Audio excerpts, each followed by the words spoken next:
अर्णोराज को हम लोग प्यार से अन्ना जी के नाम से भी जानते हैं। अर्णोराज को ही प्यार से अन्ना जी कहा जाता है, जिसका शासनकाल 1133 से प्रारंभ होता है, लगभग 1150 तक इसका शासनकाल चलता है। किसका?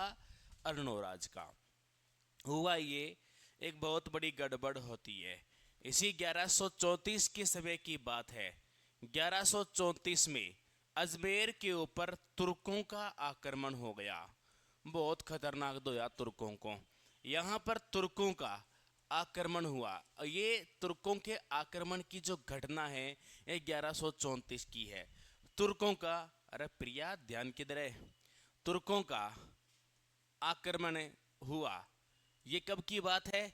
1134 की बात है। अब जब तुर्कों का आक्रमण हो गया तो अजमेर के अर्णोराज ने इन तुर्कों का सफलतापूर्वक दमन किया। इनको जहां पर सिद्धराज ने घेरा डाला था ना, जो तारागढ़ की तलहटी में है, इनको यहाँ पर बुरी तरह से काट काट के पटक दिया था। याद रखना है, तारागढ़ की तलहटी में तुर्कों को बुरी तरह से मार डाला।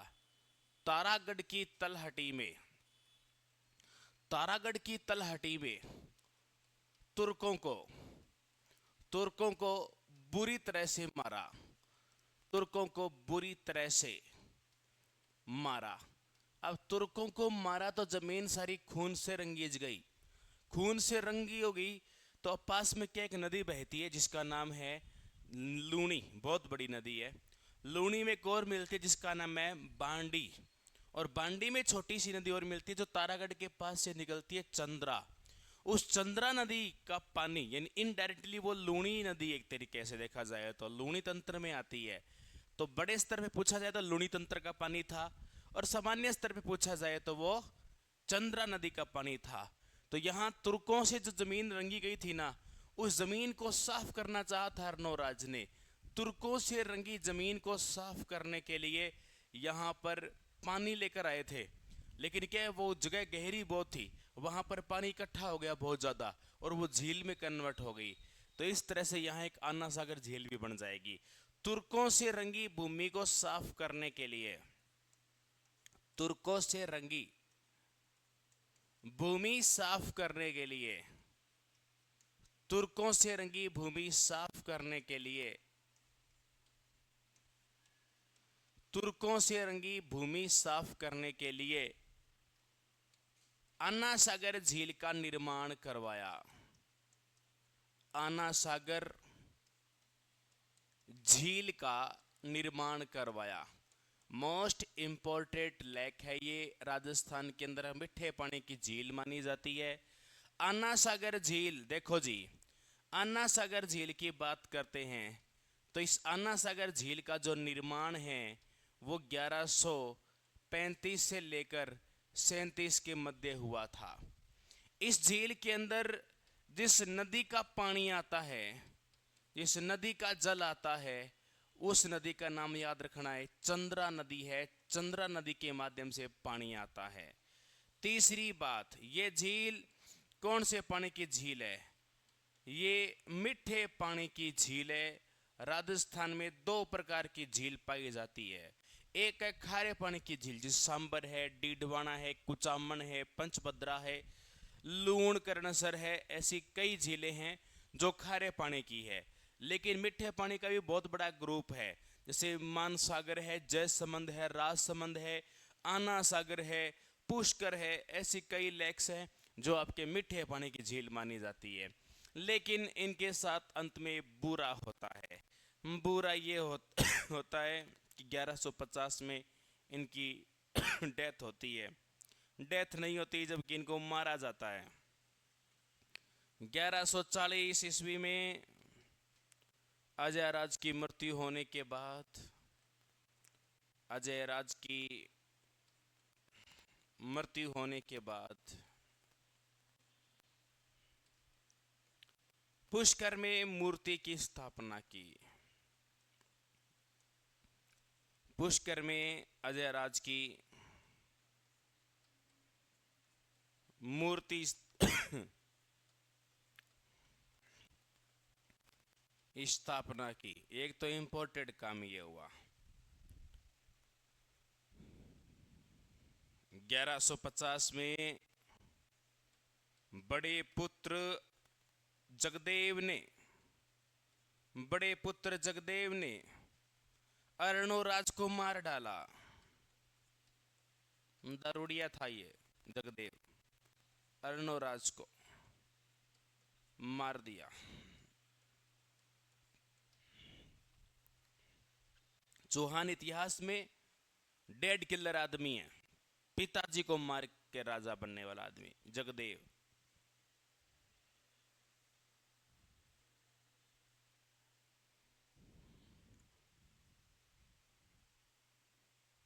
उतार दो।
और माहौल ठीक चल रहा है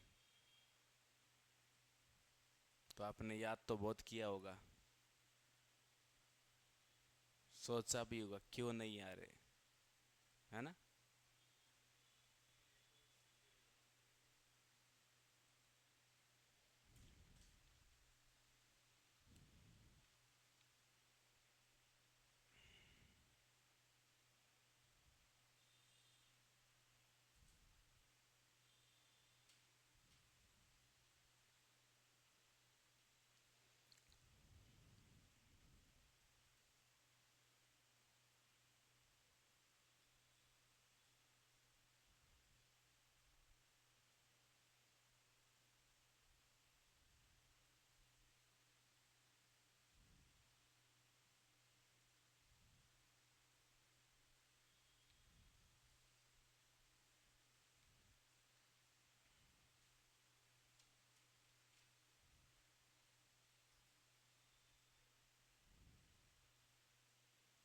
चलें आगे।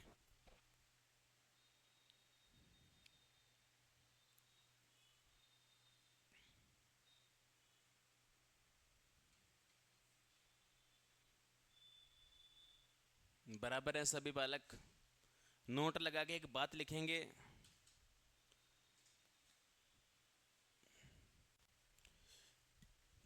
जगदेव अजमेर के चौहानों में पितृहंता शासक है। जगदेव अजमेर के चौहानों में पितृहंता शासक है। जगदेव अजमेर के चौहानों में पितृहंता शासक है, जो 3 साल तक शासक रहा, जो 3 साल तक शासक रहा।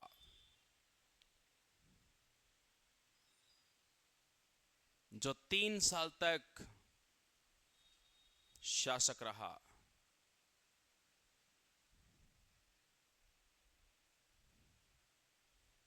जगदेव की कोई ज्यादा विशेष बात नहीं है, इतना इंपॉर्टेंट नहीं है कि इसके लिए हेडिंग लगानी पड़े। इसके बाद दूसरा महत्वपूर्ण शासक अगली कड़ी में हमारे पास आ रहा है, और उस शासक का नाम है बिसलदेव चौहान। नेक्स्ट, अगली कड़ी में बड़ा महत्वपूर्ण शासक आपके सामने पेश हो रहा है और इस महत्वपूर्ण शासक का नाम बिसलदेव चौहान है।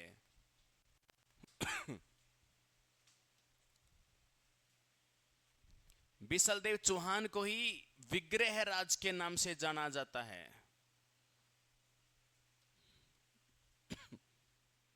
विग्रह राज के नाम से इसको जानते हैं। करीब 10 साल तक ये शासक रहता है।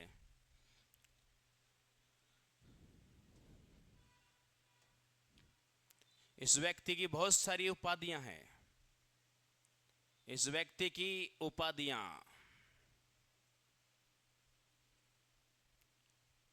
इस व्यक्ति को कहा जाता है कवि बांधव,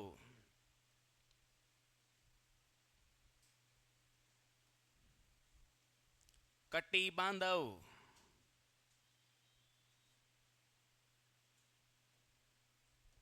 कट्टू बांधव, ये सारे उपाधियां इनकी है। इस व्यक्ति का एक उपनाम भी है। ये चौहानों का सबसे महानतम शासक है। चौहानों का सबसे महानतम शासक, सबसे महानतम शासक है। चौहानों का सबसे महानतम शासक विग्रहराज।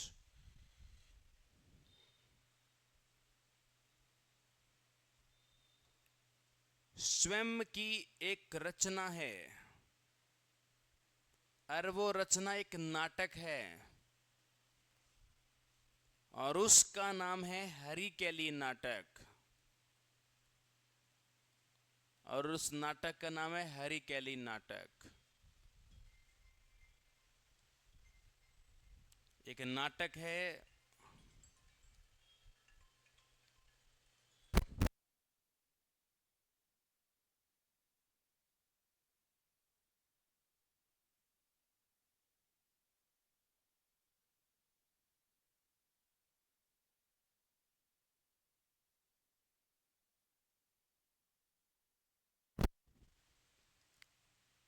स्वयं ने एक रचना की, संस्कृत भाषा में एक नाटक लिखा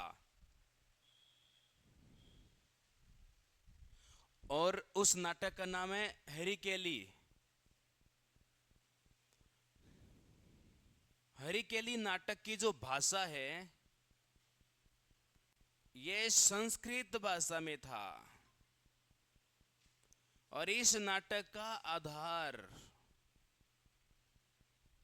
एक नाटक है गुप्तकालीन। उस नाटक की कहानी को चुराया है इसने। गुप्तकालीन नाटक है किरातार्जुनम। किरातार्जुन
हेलो हेलो, वाह, आ गई।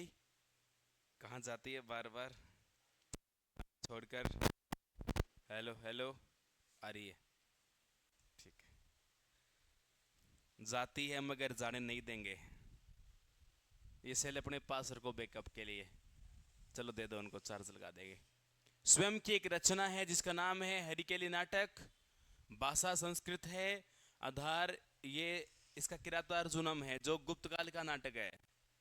इसकी कहानी शिव और अर्जुन की कथा पर आधारित है। ओके, उतारो इसको जल्दी से। इनके दरबारी बहुत तगड़े दरबारी है इनके।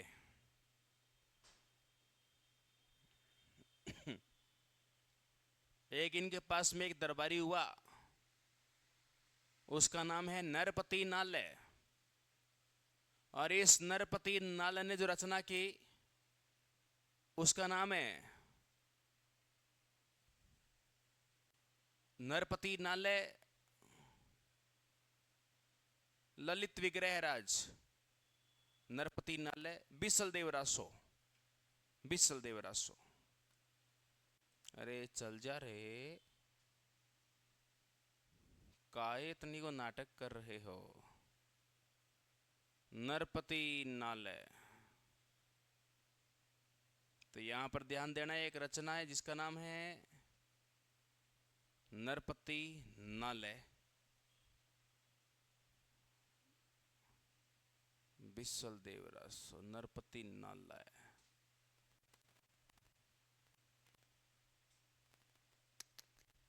तो दुखी कर रहा है। अब की बार ठीक है। इसकी मात्रा के साथ पता नहीं क्या दुश्मनी है। इसके पास दो अलग अलग कलाकार हैं। एक का नाम है सोमदेव। सोमदेव ने जो लिखा है वो लिखा है बिसल देव रासो। और नरपति नालय जो लिख रहा है ललित विग्रह राज। ये दो रचनाएं याद रखनी है, बहुत इंपॉर्टेंट है। दोनों आदमी और दोनों रचनाएं बड़ी काम की रचनाएं। ये जरूर पूछ सकता है कि नरपति नालय किसकी दरबार की शोभा थी? विग्रह राज चतुर्थ की। सोमदेव ने विग्रह राज के दरबार में कौन से ग्रंथ की रचना की? तो ऐसे प्रश्न आपका बन सकता है।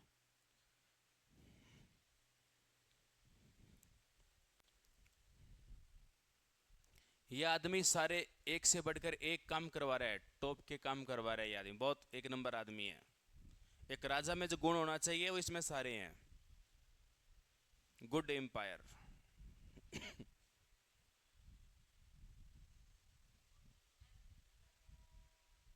एम्पायर भी बोलते हैं। एम्पायर शासक हो गया, एम्पायर संचालन करने वाला। ये शब्द हिस्ट्री में टेक्निकली काम आता है।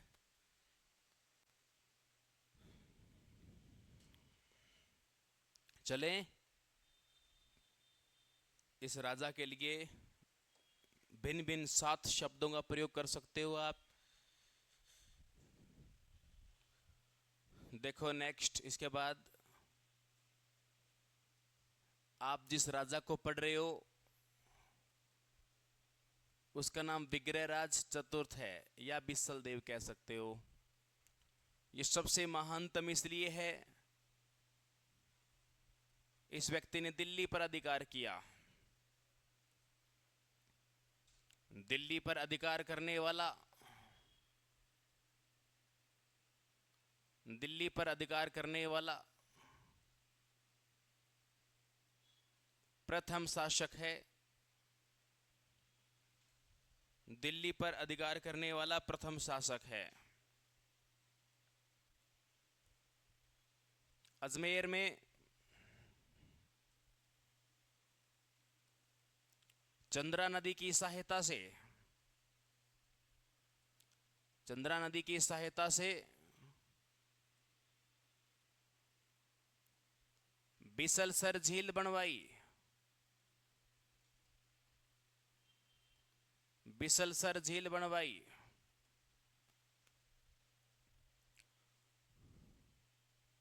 बनास नदी पर, बनास नदी पर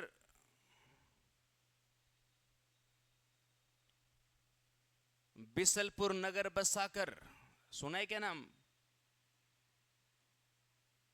बिसलपुर नगर बसाकर, बिसलपुर बांध बनवाया।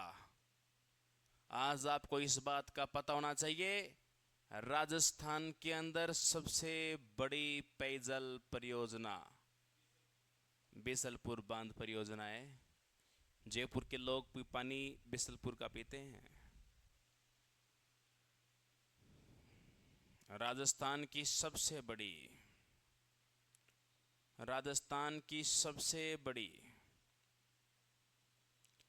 पेयजल परियोजना है, जबकि सबसे बड़ी सिंचाई परियोजना इंदिरा गांधी नहर परियोजना है। दोनों में याद रखना है। क्षेत्रफल में सबसे बड़ा बांध जवाई बांध है।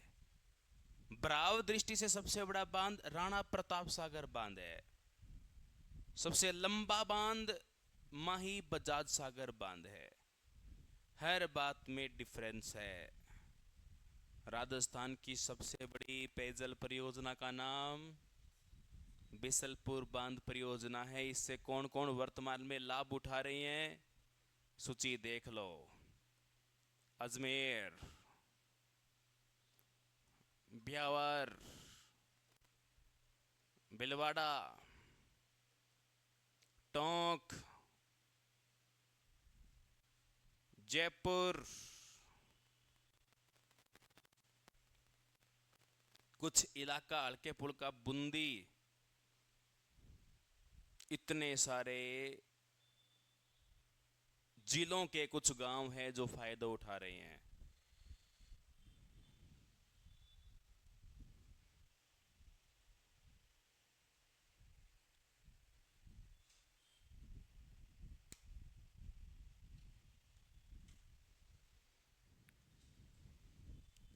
चलें आगे। आज तो पानी पानी कर दिया, झील बांध खूब बनवा दिए। ये क्या कर रखा है रे मुन्ना कॉपी में? ये कौन सी प्रैक्टिस है? मजा ही मजा कर दिया। ये किसी बच्चे के हाथ लगी कॉपी?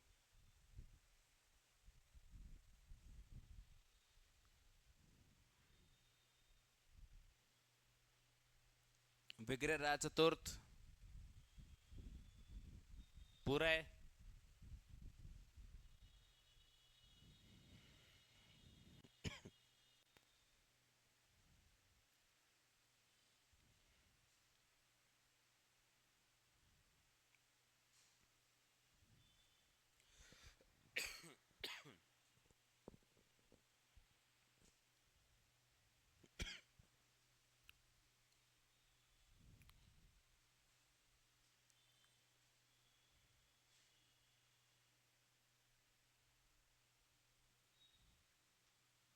बालिकाओं,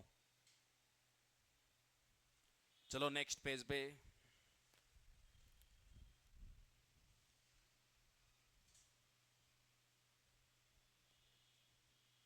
तारागढ़ की तलहटी में, तारागढ़ की तलहटी में, तारागढ़ की तलहटी में संस्कृत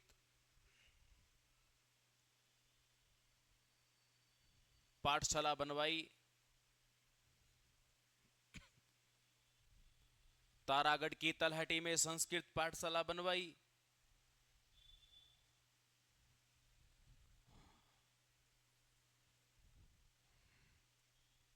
इस पाठशाला का नाम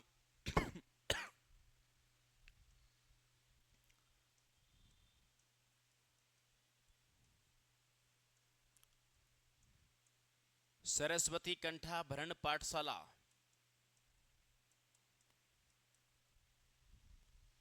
इसका निर्माण लगभग 1153 से 58 ईस्वी के मध्य हुआ है। यहां सरस्वती मंदिर भी था।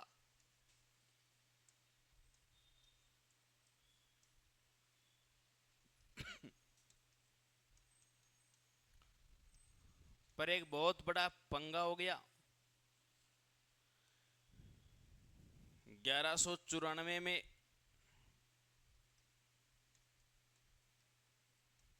मोहम्मद गौरी के गुलाम कुतुबुद्दीन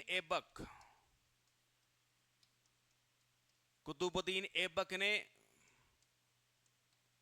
इसे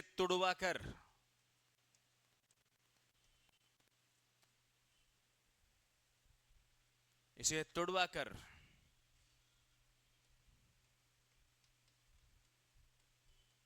अढ़ाई दिन के झोंपड़े में बदल दिया।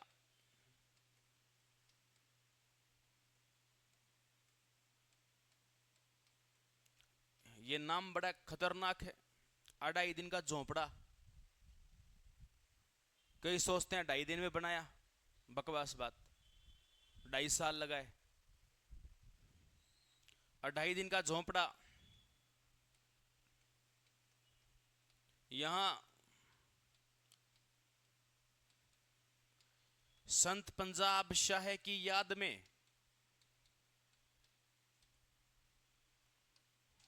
2.5 दिन का उर्स लगता है।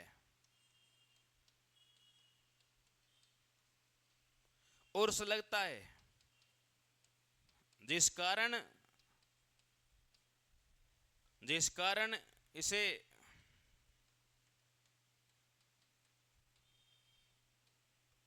अढ़ाई दिन का झोंपड़ा कहते हैं।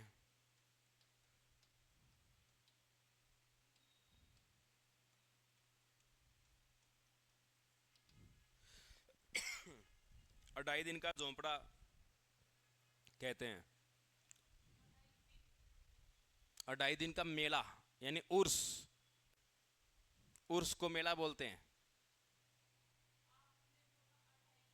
संत पंजाब शाह की याद में 2.5 दिन का उर्स लगता है। उर्स मतलब मेला, जिस कारण इसे 2.5 दिन का झोंपड़ा कहते हैं। नहीं समझे? दिमाग लगाओ। एक संत है जिसका नाम पंजाब शाह, वो चले गए।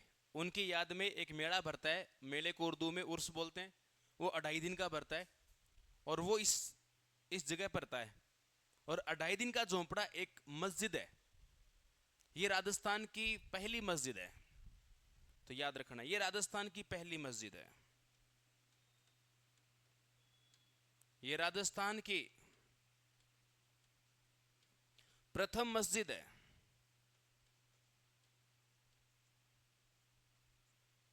और पहले ये गुरुकुल था और एक यहाँ सरस्वती मंदिर था।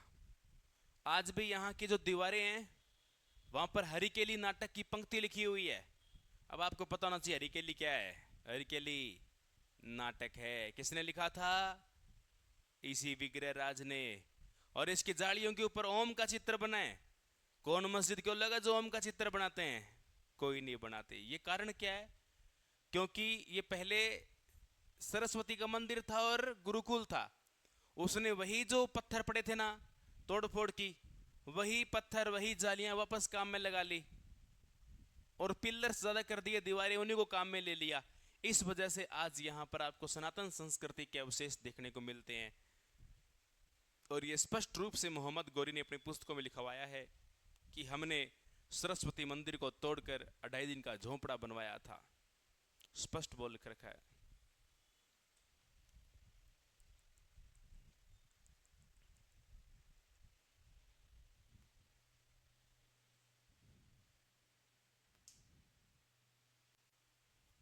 चेप दिया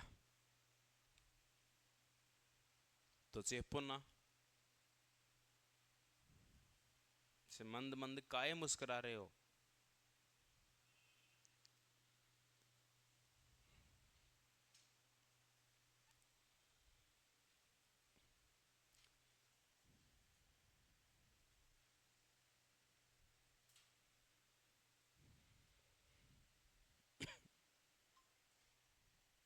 चले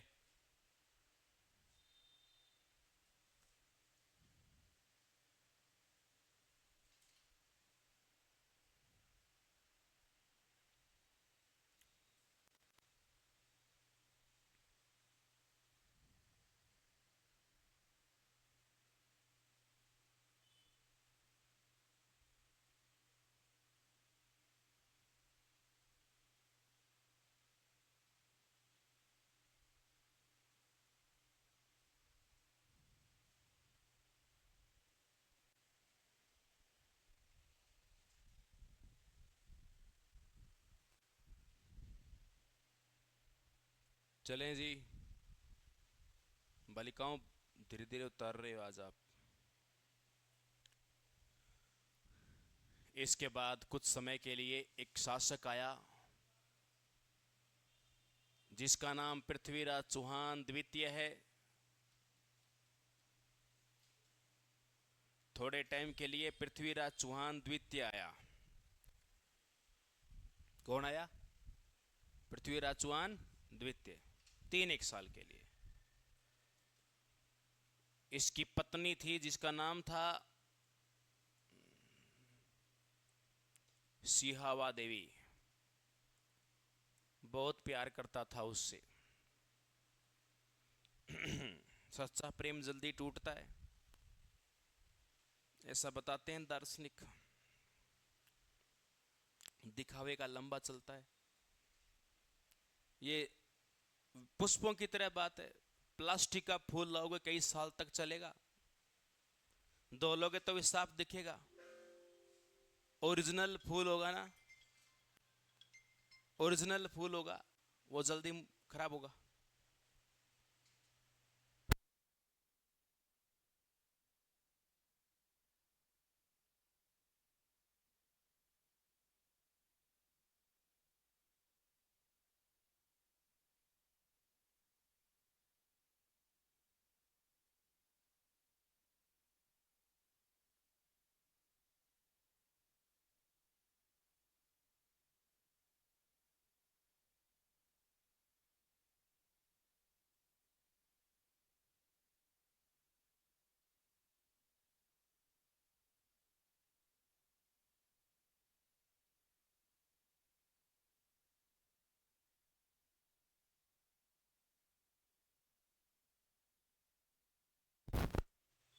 पत्नी का नाम सिहावा देवी। प्रेम गहरा, राजा जी का सारा ध्यान पत्नी पर। जब प्रेम ज्यादा होगा ना तो नाटक भी ज्यादा चलते हैं, सहन करने पड़ते हैं। एक दिन को छोटी मोटी बात पे रूठ गई, और रूठने के बाद पत्नी जो होती है अपने मायके जाती है। चली गई मायके। कई दिन तक तो पति देव जी ने याद नहीं किया। पति देव जी को याद भी आई, पर सोचा कोई बात नहीं, वो अपने आप ही आ जाएगी। जिद्दी थी, बोले ना हूं, रूठी हूं मैं, और मेरा नाम आज के बाद रूठी राजकुमारी है, अपने आप को घोषित कर रही है। अब अति हो गई, पति देव का जीना मुश्किल हो गया। पति देव ने रिक्वेस्ट भरा, पत्र लिखा, पत्नी श्री आ जाए, अब बहुत दिन हो गए। बोला नहीं, बड़े नाटक करते हो तुम लोग, सारी कमियां मेरे में नजर आती है, नहीं आऊं। पति देव ने फिर रिक्वेस्ट की, चलो मैं गलती मान लेता हूं, तुम तो एकदम सही हो। अच्छा, बोला अच्छा मान लेता हूं, मतलब गलती है नहीं। अब ये विवाद लंबा बढ़ता गया। पत्नी और नाराज हो गई, बोला नहीं आऊं। इसकी बेचैनी बढ़ गई, बोला नहीं लानी तो पड़ेगी। जब कोई चीज काम कोशिश करो नहीं हो तो बेचैनी बढ़ती है अंदर से। तो ये एक दिन पत्नी को लाने के लिए मैनाल साइड में, इसका ससुराल था भीलवाड़ा साइड में, चला गया। वो बोलती नहीं जाऊं, तू यहां आ जा, पर मैं वहां नहीं जाऊं। और फिर इसने अपने पत्नी के लिए वही मैनाल में एक महल बनवाया। ये रूठ गई है, जो रूठ जाती है उसके लिए जो महल बनता है उसको बोलते हैं रूठी रानी का महल। और लुगाइयां रूठना एक सामान्य बात है। सही बोल रहा हूं?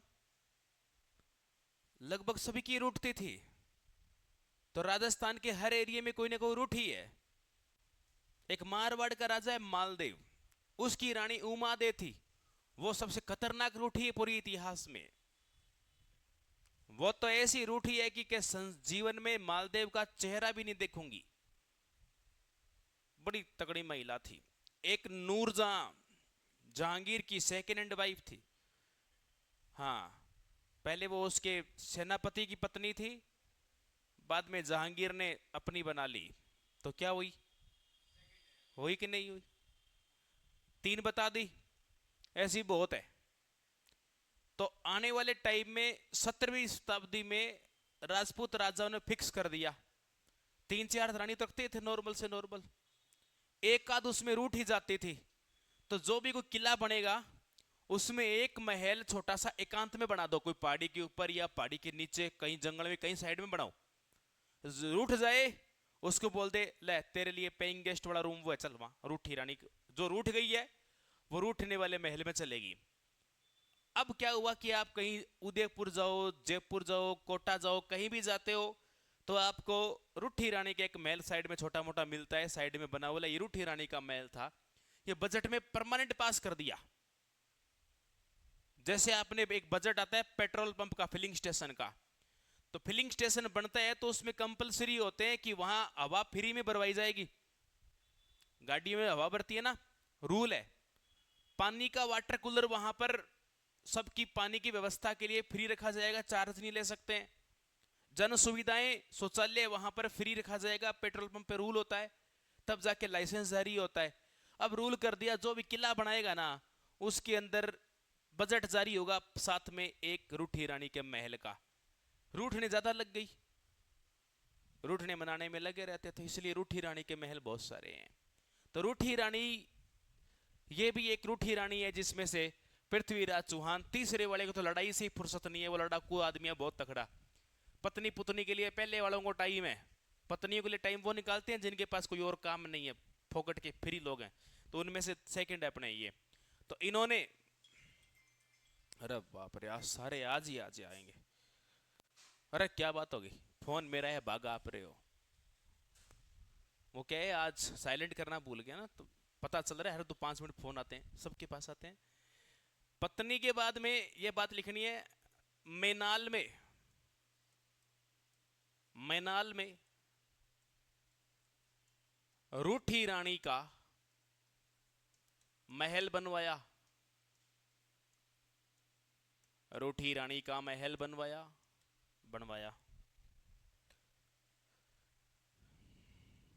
विभिन्न,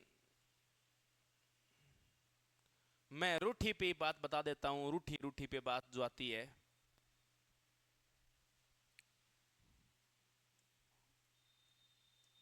रूठी या रूठा, इसका मतलब है नाराज। अपने देसी भाषा में बोलते हैं रूस जाते हैं ना, रूस जाते हो, कभी गए हो? मैं बचपन में खूब गया हूं, क्या जब मम्मी मारती थी ना मैं कई बार रूस जाता था। तो ये दोगली बात हो गई कि मम्मी जब बचपन में ठोकती थी मैं रूस जाता था।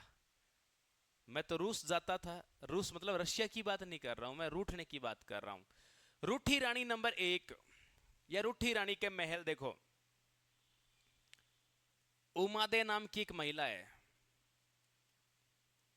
मालदेव की पत्नी, मालदेव राठौड़ की पत्नी, उसको भी रूठी रानी बोलते हैं। 2 नंबर,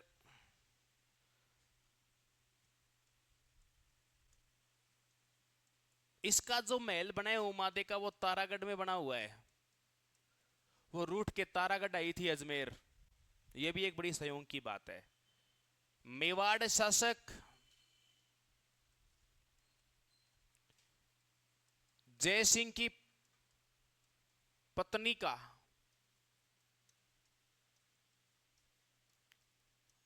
रूठी रानी महल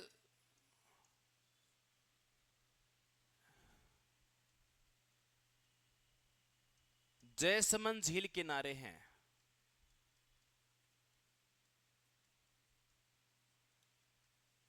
जयसमंद झील किनारे हैं।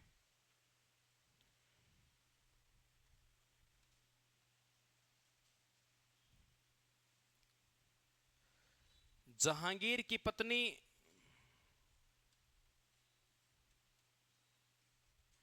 नूरजहां, ये मुगलों की रूठी रानी है। एक माता भी है जो रूठ गई थी, अपने भाई से रूठ गई थी, उसका नाम जीर्ण माता है। सुनिएगा भी जीर्ण माता की कहानी। हर्ष बेरू इनके भाई का नाम था। भाभी ननदे आपस में शर्त लगा लेते हैं और भाभी ननदों की शर्त के ऊपर और भाई बोला पहचान नहीं पाता है कि भाभी ननदे चैलेंज करी बैठी है। भाभी ऐसे कहती है हर्ष मेरा पति है, मेरे को बहुत प्यार करता है। जीन भवानी कहती है ये हर्ष मेरा भाई है, मेरे को ज्यादा प्यार करता है। दोनों पानी के मटके लेके आ रही थी बावड़ी से। भाभी बोली कि हर्ष ने जिसका मटका पहले उतरवा दिया समझ लेंगे हर्ष उसी से ज्यादा प्यार करता है। जैसे ही घर में घुसे और घर में घुसते ही भाभी तेज थी, वो भागकर आगे हो गई जीण से। अब वो भोला आदमी, उसको क्या पता था ये क्या डील करके आए हैं, पहले दोनों लड़ती लड़ती आई है दोनों। ये वो भाग के आगे बोलो गिरा गिरा गिरा, तो अब जाहिर सी बात है हर्ष बेरू सोचेगा भाई ये जिसका गिर रहा है उसको पहले उतरवा देते। उसने मटका पकड़ा, अपनी लुगाई का नीचे उतारा, जीण माता को ठेस पहुंचे। जीण भवानी छोरी लड़की थी, उसने मटका उतार फेंक दिया नीचे, बड़ाम फोड़ के बोली ले ले तू तो भाभी से ज्यादा प्यार करता है, तू तो बोलता था तू मेरा संसार है, तू तो मेरे से प्यार ही नहीं करता है। ये वहां से नाराज होके पहाड़ों में चली गई। वो हर्ष बेरू बोला भाई ना रुक तो सरी, बात बता क्या हुई है। बोला नहीं नहीं तू तेरी लुगाई के पास ही रहे, तुम मेरे से बात ही मत कर। अरे बात तो बता क्या हो गई। बोला तू तेरी लुगाई से पूछ। और वो हर्ष भाई गया भाभी के पास जाके पूछता है क्या बात हो गई तुम्हारी। बोले अभी हमारी शर्त लगी थी जिसका मटका पहले उतरेगा हर्ष उसको ज्यादा प्यार करता है। बोला बावड़ी बूच वो बच्ची थी, तू पीछे हो जाती क्या फर्क पड़ता, वो बच्ची है छोटी। तब तक तो जीण चढ़ गई पहाड़ पर। बोला अब मैं घर पे जाऊंगी नहीं, अब तो वैष्णो देवी की पूजा करूंगी। अब बेरू जी पीछे पीछे, अरे बहन रुक जा, गलती हो गई मेरे से, मैं तेरे से ही प्रेम करता हूँ, दोबारे मटका लिया ला तेरा पहले उतरवा दूंगा। आज के बाद उसका मटका नहीं उतरवाएंगे, अपने दोनों बहन भाई पानी लाएंगे। बहुत कहा लेकिन नहीं मानी। जीण माता ने कहा मैं साधना करूंगी, मैंने सन्यास ले लिया है। अरे बेटा तेरी खेलने की उम्र है, सन्यास नहीं लेते इस उम्र में। बोला भैया ले लिया सन्यास, अब साधना करेंगे वैष्णो देवी की। बेरू ने कहा देख तू जिद करेगी तो मैं इधर वाले पहाड़ पे बैठ जाऊंगा, फिर मैं भी नहीं जाऊंगा। बोला बैठ जा। बोले वो बैठी रहेगी अकेली, मैं घर पे नहीं जाऊंगी। बोले मैं एक बार और कह रहा हूं, जब तू नहीं जाएगी तो फिर मैं भी पहाड़ पे बैठ जाऊंगा। बोला बैठ जा। दोनों नेरे नेरे पहाड़ पर बैठ गए। इधर वाले पहाड़ के ऊपर हर्ष बेरू का मंदिर बने, एक वाले पे जीण माता का मंदिर बना, दो अलग अलग पहाड़ है। और दोनों ने तपस्या की। हर्ष ने भगवान शिव की तपस्या की, ये वैष्णो देवी की तपस्या की, और दोनों आज पूजे जाते हैं। जीण भवानी हर्ष बेरू के नाम से दोनों बहन भाई है, और दोनों इस प्रकार देवी देवता के रूप में जाने जाते हैं। अपने साहित्य में सबसे लंबा गीत जीण माता का आता है। औरंगजेब आया था मंदिर तोड़ने के लिए, हर्ष बेरू क्या शांति था, बेरू जी का मंदिर तोड़ दिया। औरंगजेब की बात कर रहा हूं। जीण माता का मंदिर तोड़ने लगा, मक्खियां घुस गई। औरंगजेब चले और बारे खा गिरे, उसके मुंह पर माथे में डंकी डंक मार दिए। जोत बुझा रहा था, कहते आकाशवाणी हुई और बुझा ले जोत के, आजा। जोत बुझा रहा था ना, तब कहते हैं कि वो औरंगजेब जो जिसने लाखों मंदिर तोड़े थे, वो इस मंदिर में संकल्प लेकर गया था।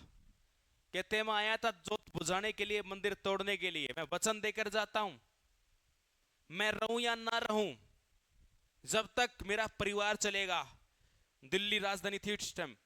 दिल्ली से इस जोत के लिए सरसों का तेल 1.25 मन तेल में हर महीने पहुंचाने का वचन देता हूं। ये जल रही थी एक, और एक और जोत जलाने की मैं शपथ लेता हूं। आज भी उस मंदिर में 2 जोत जलती है।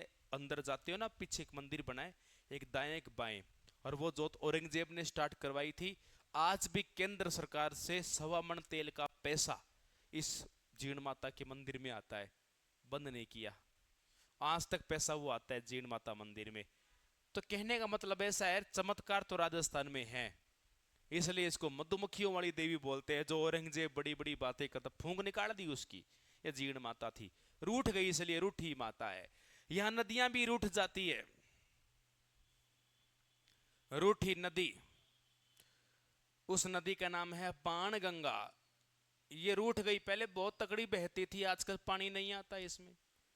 इसको रूंडित नदी भी बोलते हैं, रूठी नदी भी बोलते हैं। एक रूठा राजा भी हुआ, रूठ गया अपने बाप से, रूठा राजा, और उस रूठे राजा का नाम है राव बिका। दुरंदर आदमी है, तकड़ा राजा है, ये बैंड बजा देगा सबकी, बूढ़ा राजा। एक रूठे देवता भी हुए हैं, भाभी से नाराज हुआ था। यहाँ भाभियां ज्यादातर गड़बड़ करती है, ननदों को और देवरों को बेचारों को टिकने नहीं देती है, या ताने मारती है। तो यहाँ एक रूठा देवता भी हुआ है। रूठे देवता की बात करते हैं तेजाजी महाराज। यदि इनको भाभी ताना नहीं मारती तो ये ससुराल अपनी लुगाई को लेने नहीं जाते, और लुगाई को लेने नहीं जाते तो ये लाछा गुजरी की गायों को बचाने नहीं जाते, अरे गायों को बचाने नहीं जाते तो इनके प्राण नहीं जाते, और लाछा गुजरी की गायों के लिए नहीं जाते तो शायद ये पूजे भी नहीं जाते। तो कहीं ना कहीं संयोग तकड़ा ही बना होता है कहानियों के पीछे। रूठा देवता तेजाजी महाराज, ये तालिका बना दो, रूठने वाले नाराज हुए हैं, सारा ये प्रोग्राम पूरा सैडनेस का इधर।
रूठे रूठे वाले का काम सेट कर दिया।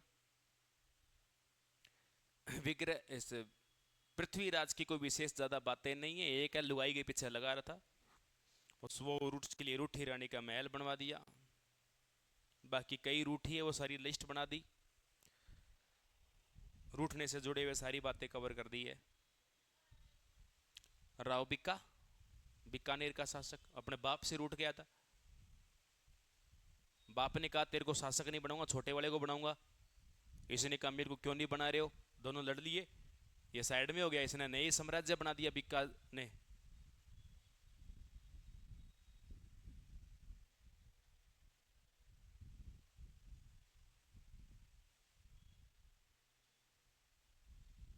अगला शासक जो अपने पास आएगा उसका नाम है सोमेश्वर चौहान। नाम है सोमेश्वर चौहान, बाप का नाम है अरुणोरा चौहान, मां का नाम है कांचन देवी। राज्यभिषेक करवाएंगे 1169 में। तगड़े धुरंधर आदमी है, मामा जी का फैन है ये, मामा का भगत है। और आपके सामने एक धुरंधर आदमी आ रहा है, और उस धुरंधर आदमी का नाम है सोमेश्वर चौहान।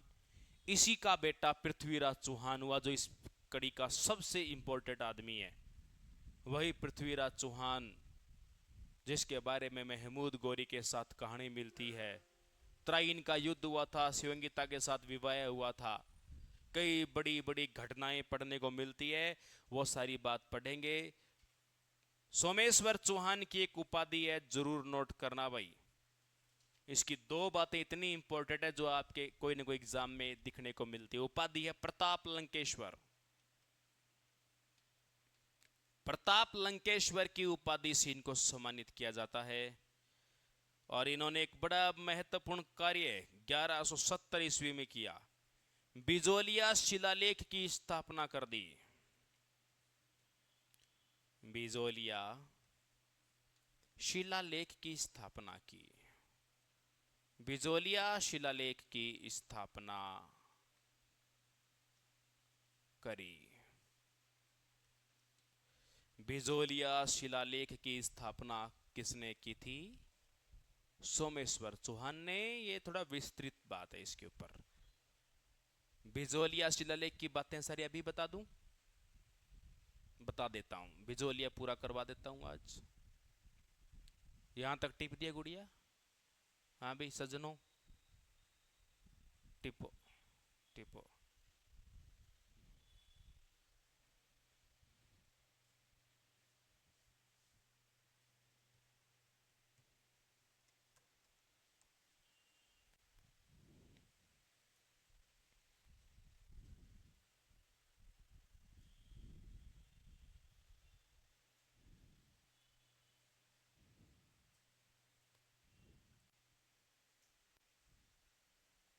हाँ जी, बिजोलिया शिलालेख। टाइटल, सब टाइटल, बिजोलिया शिलालेख।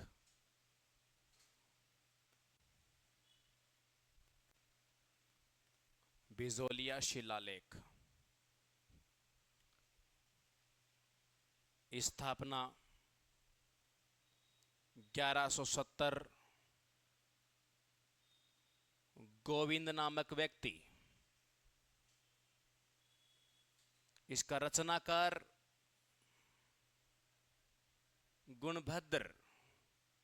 स्क्रिप्ट तैयार करने वाला मैटर क्या होगा? गुणभद्र भट्ट। भाषा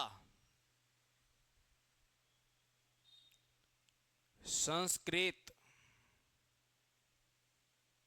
स्थापित पार्श्वनाथ मंदिर बिजोलिया।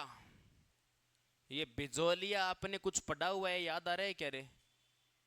क्या याद आ रहा है? हैं? किसान आंदोलन याद आ रहा है। उस वहां एक मंदिर है पार्श्वनाथ मंदिर। पार्श्वनाथ याद रखना है, 23 में जैनों के तीर्थंकर है।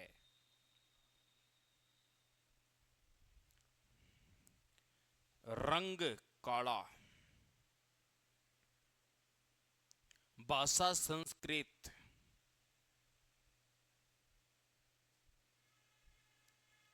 चौहानों की वंशावली का एकमात्र शिलालेख है। चौहानों की वंशावली का एकमात्र शिलालेख है।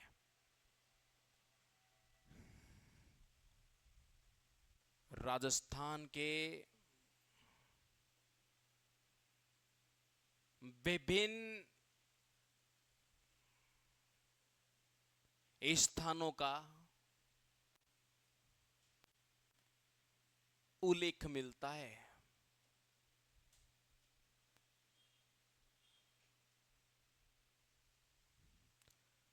एक तो है वर्तमान नाम और एक है उस समय। उस समय के नाम को बोलेंगे। उस समय का मतलब होता है तत्कालीन नाम। कुछ नगर मिलते हैं जिनके नाम मिलते हैं अलग अलग।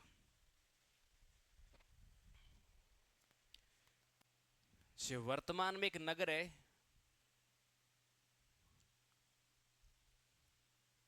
नागौर,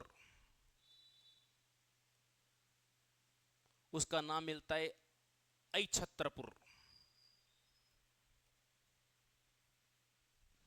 वर्तमान में एक नाम है सांभर,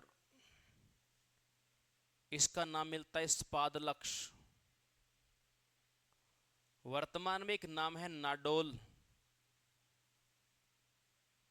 उस टाइम बोलते नड्डुल। वर्तमान में एक नाम है बिजोलिया, इसमें नाम है उपरमाल। इसमें नाम है नागदा। वर्तमान में नाम है नागदा, एक जगह उदयपुर में। उस टाइम नाम है नगहुद।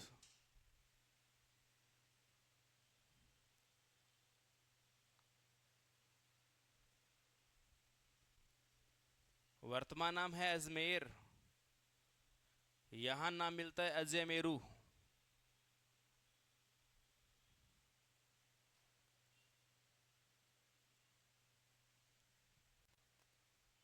टिपो। इन नामों का उल्लेख भिजोलिया शिलालेख में है। आज तो हम इनको ये बोलते हैं, लेकिन उस शिलालेख में ये लिखे हुए हैं।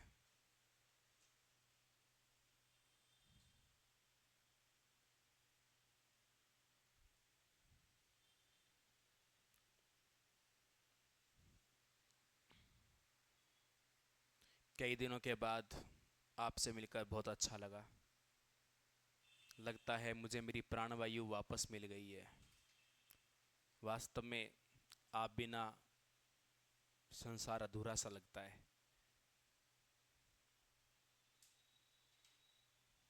अब आपकी क्लास पहले की भांति रेगुलर रहेगी। मैं मेरी तमाम समस्याओं का समाधान करके आपके समक्ष आ चुका हूँ, तो कृपया करके निरंतरता बनाए रखें। अपने विलुप्त प्राय विद्यार्थियों को पुनः अवगत कराएं। क्लास में सर वापस लॉगिन हो चुके हैं, आप बार बार लॉग आउट न होएं। ठीक है, आज के लिए इतना ही। जय हिंद, जय भारत।